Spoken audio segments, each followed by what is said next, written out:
మీలాంటి వాళ్ళ ముందుకు వచ్చినప్పుడు ఎంతసేపు హైలైట్ కావాలని మాట్లాడావా, అయ్యప్ప గురించి ఎందుకు మాట్లాడావు, దేవుడి గురించి ఎందుకు మాట్లాడావు, ఆబ్వియస్లీ మీరు హైలైట్ కావడానికి మాట్లాడిరు అని నేను అంటే ఏం చెప్తాను. అవన్నీ నేను ఇప్పుడు నా పని ద్వారానే మీ ముందుకు రావాలని ఒక 18 నెలలు 2 సంవత్సరాలు ప్రశాంతంగా పని చేసుకొని నా పని పూర్తయ్యాక విస్తరించడం, నిర్మాణం చేయడం, నాలాంటి వాళ్ళని సమీకరించడం అయిపోయాక ఇప్పుడు నేను అనుకున్నాను ఓ 2 ఇయర్స్ ప్రశాంతంగా పనిచేసి ఆ తర్వాత మన పని నుంచి సమాజంలో మనం పరిశీలించిన విషయాల్ని వివరిస్తే బాగుంటుందని ఈ గ్యాప్. అంతేగాని దీంట్లో భయపడడం ఏం లేదు.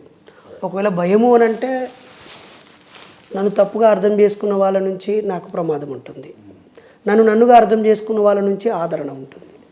సో చెడ్డ వాళ్ళకు భయపడుతూ మంచి వాళ్ళకు ధైర్యం చెప్తూ ముందుకెళ్తున్నా. రైట్. 2 సంవత్సరాల క్రితం ఉన్నటువంటి బైరి నరేష్కున్న ఆదరణ ఇప్పుడు లేదు అని అంటే మీరు ఏమంటారు? నేను ఎవరో ఆదరణ మీద బతికేటోని కాదు కదా, దయాదాక్షిణాల మీద బతికేటోని కాదు కదా. ఎవరో దయాదాక్షిణాల మీదనో ఎవరో ఆధారాల మీదనో బతికేటోని కాదు కదా. నేను ఒక పోస్ట్ గ్రాడ్యుయేట్ని, మాస్టర్ డిగ్రీ హోల్డర్ని, అలాగే డాక్టరేట్ పిహెచ్డి హోల్డర్ని, మా మిస్సెస్ ఒక టీచర్, గవర్నమెంట్ టీచరు, నేను ఒక ప్రొఫెషనల్ సైకాలజిస్ట్ని, ఫార్మర్ని, చిన్న బిజినెస్ మ్యాన్ని, ఒక షాప్ నడుపుకునే వ్యక్తిని, బుక్ సేల్స్, చాలా పనులు ఉన్నాయి కదా నాకు. రైట్. మీరు ఈ అన్నీ చెప్పారు కదా అంశాలలో, నేను గ్రాడ్యుయేట్ హోల్డరు అని చెప్పేసి మీరు అన్నారు కదా, గ్రాడ్యుయేట్ని అని చెప్పేసి అన్నారు, పిహెచ్డి స్కాలర్ని అని చెప్పేసి చెప్పారు కదా. మీరు కొనుక్కుంటారట కదా డిగ్రీలు, నిజమేనా? అంటే కొనుక్కునే అలవాటు ఉన్న వాళ్ళని అడగాలి, లేదా ఆ పేరుతో వ్యాపారం చేసే వాళ్ళని అడగాలి. మీరు కొనుక్కున్నారా లేదా డిగ్రీలు చెప్పండి. ఇది రాంగ్ క్వశ్చన్. నేను చాలా కష్టపడి చదువుకున్నాను. 10th మా ఊరు కన్నూరు, సముద్రాల రాజని మా స్నేహితుడు ఫస్ట్ ర్యాంకరు, భీంపల్లి నుంచి సైక్లింగ్ తెచ్చుటాడు, నేను రామలపల్లి నుంచి సైక్లింగ్ తెచ్చుటాను, నేను స్కూల్ 2nd ర్యాంకర్ని, నలుగురమే ఫస్ట్ క్లాస్లో పాస్. 10th ఫెయిల్ కాలే మీరు? ఎవడాడన్నది? నేను ఇంటర్వ్యూలో చూసిన 10th ఫెయిల్ అయ్యారు అన్నట్టుగా. అది బుద్ధి లేని లేదా పరిశీలన లేని అభిప్రాయం. మా ఊరు ఉండదా? ఎంత మీకు ఎన్ని మార్కులు వచ్చినాయి 10th మీకు? 369 మార్కులు వచ్చాయి. Out of 600? అవును, అంతేగా. రైట్. అంటే 10th మీరు నేను ఫస్ట్ రెగ్యులర్గానే వెళ్ళలేదు మీరు? నిజంగానే అప్పుడు ఒక 24-25 మందిమే పాస్ అయ్యాం 84 మందికి.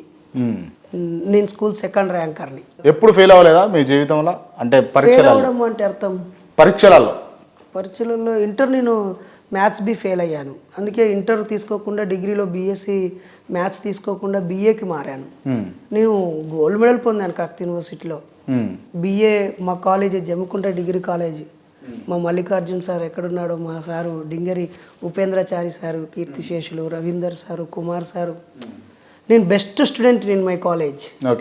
నా క్లాస్మేట్ కుమారస్వామి ఉంటాడు, వాడు నేను పోటీపడి చదివేవాళ్ళం. ఫస్ట్ 2nd ర్యాంక్స్ నాది ఫస్ట్ ర్యాంక్.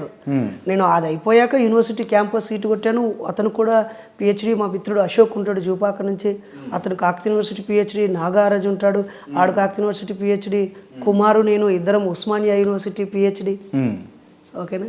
రైట్. మీ డిగ్రీలు అన్నీ ఫేక్ డిగ్రీలు, మీరంతా ఫేక్ చేసిర్రు అని చెప్పేసి అయినా నా డిగ్రీ దానికి ఏం సమాధానం చెప్తారు? మిస్టర్ క్రాంతి, నా డిగ్రీలతో నువ్వు నౌకరిస్తే లేదా నా సర్టిఫికేట్లతో నాకంటే మెరిట్ లేని వ్యక్తి ముందు నా దొంగ సర్టిఫికేట్తో నేను ఉద్యోగం పొందినప్పుడు డిపార్ట్మెంటల్ ఎంక్వైరీ జరుగుద్ది.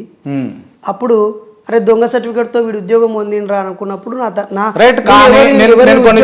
కొన్ని ఇంటర్వ్యూస్లో మీరు పర్టికులర్గా మీరు చదివిన ప్రతి డిగ్రీని అక్కడ మెన్షన్ చేయొచ్చు. డాక్టర్ బైరి నరేష్ కింద మీ డిగ్రీస్ అన్నీ కూడా.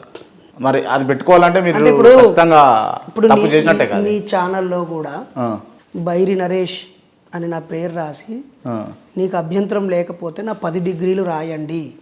ఎన్ని డిగ్రీలు? 10. నా 10 డిగ్రీలు రాయండి. దానికి ఇన్స్పిరేషన్ బాబాసాహెబ్ అంబేద్కర్. బాబాసాహెబ్ అంబేద్కర్ కొనుక్కున్నాడా? పోనీ నేను చదివిన చదువులో నా క్లాస్మేట్స్ ఉంటారు కదా, నాతో నా ముందు కూర్చుని పరీక్ష రాసిన వాళ్ళు ఉంటారు కదా, ఫేక్ డిగ్రీలు అయితే నాకు అంత అవసరం ఏం. బట్ ఫేక్ డిగ్రీలు కావు అని అంటారు మీరు, అంతేనా? అవును, అంతే కదా. రైట్. ఓకే.